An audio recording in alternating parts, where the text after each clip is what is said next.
যশোর থেকে শুরু করে এই উত্তরাঞ্চল দক্ষিণাঞ্চলে কি ভয়াবহ বিপর্যয় তৈরি হয়েছে, এটিকে আমরা আরো জাতীয় এবং আন্তর্জাতিক ভাবে তুলে ধরতে চাই।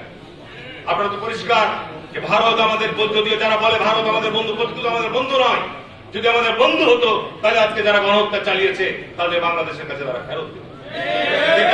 বলেন 1000 2000 নয়, অন্যায় ভাবে 15 বছর ক্ষমতা দখল করে থেকেছে, বিনা ভোটে ক্ষমতা দখল করে থেকেছে।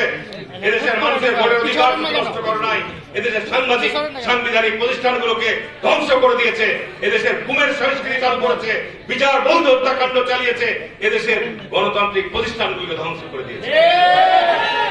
আজকে সেই অবস্থা থেকে আমাদের দেশকে বেরিয়ে আসতে হবে। এই জায়গা থেকে বিএনপি বারবার যখন দুর্যোগ কবলিত, ওই 72, 73, 74, 75 যখন আওয়ামী দুঃশাসনের কবলে দেশ, সেরকম অবস্থায় জিয়াউর রহমান যেমন ওই আকস্মিক ভাবে 1971 সালের 25শে মার্চ সেই যে স্বাধীনতার ডাক দিয়েছিলেন, মুক্তিযুদ্ধ শুরু হয়েছিল, দেশের পতাকা মানচিত্র তৈরি করেছিলেন, ঠিক একইভাবে যখন আবার শেখ মুজিব সপরিবারে নিহত হলেন, দেশ একটা ভয়াবহ সংকটে পতিত হলো। আবার সিপাহী জনতার বিপ্লবের মধ্য দিয়ে আবার আমাদের মাঝে তিনি আবির্ভূত হলেন। জিয়াউর রহমান ছিল বাংলাদেশের জন্য এটি আল্লাহর কর্তৃক আশীর্বাদ, আল্লাহর কর্তৃক নিয়ামত। জিয়াউর রহমান বাংলাদেশে দায়িত্ব গ্রহণ করে অল্প সময়ের মধ্যে বাংলাদেশকে আন্তর্জাতিক বিশ্বে একটি মর্যাদার জায়গায় তুলে নিয়ে গেছিলেন।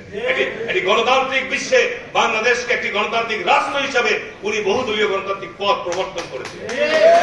আমরা এখনো নির্বাচনকে ভয় পাই না।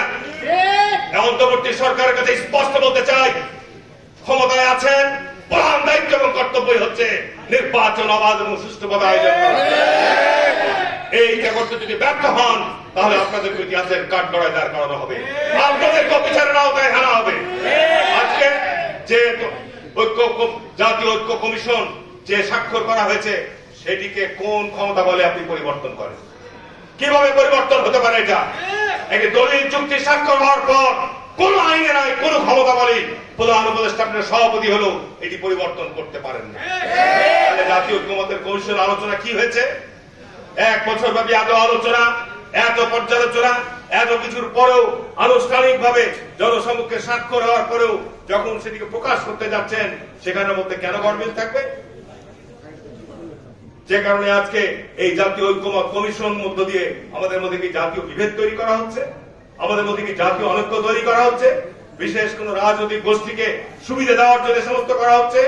বাংলাদেশ জাতীয়তাবাদী দল যে দেশের মুক্তিযুদ্ধে যেমন ত্যাগ এবং ভূমিকা রেখেছে, এদেশের মুক্তিযুদ্ধ, এদেশের স্বাধীনতা পতাকা